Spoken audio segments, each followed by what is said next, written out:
Hi, this is Julian from Minute Earth. Early in the Cold War, US military radar scanning for Soviet bombers detected that something had entered North American airspace. The US and Canada started prepping for action, although we don't know exactly what action since all these files are confidential.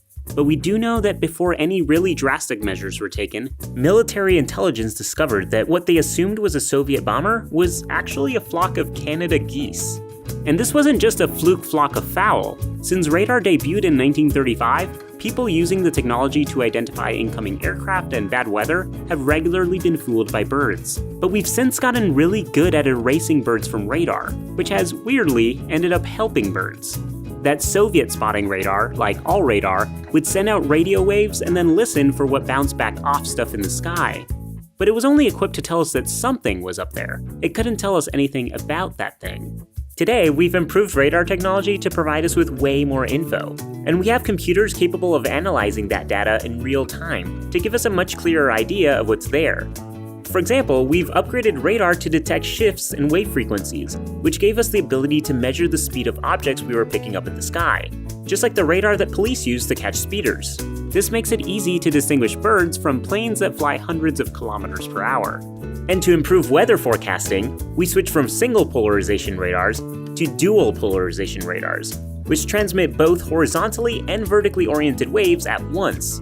This gives us more data to evaluate the consistency of a mass of things in the sky. A mass of nearly identically sized and shaped things like rain or snow will return horizontally in vertically oriented waves that are very similar in size and closely aligned with each other. But the less uniform things are, like hail or even more so a flock of birds flapping their wings, the more the returned waves differ from each other. Computer algorithms can then filter out anything that's not uniform enough to be weather and get rid of it. But one scientist's trash is another scientist's treasure. Bird researchers realized they could use publicly available weather radar, but filter it in reverse to get unprecedented information on birds. For years, conservationists couldn't figure out where hundreds of thousands of threatened Canadian swallows were spending their time in between breeding seasons. Even in perfectly clear skies, they can't easily track swallows across the country, and it's hard to preserve a species' habitat if you don't know where that habitat is. But with newfangled radar and filtering techniques, conservationists can track the swallows along much of their migratory journey, even through foul weather and multiple rest stops.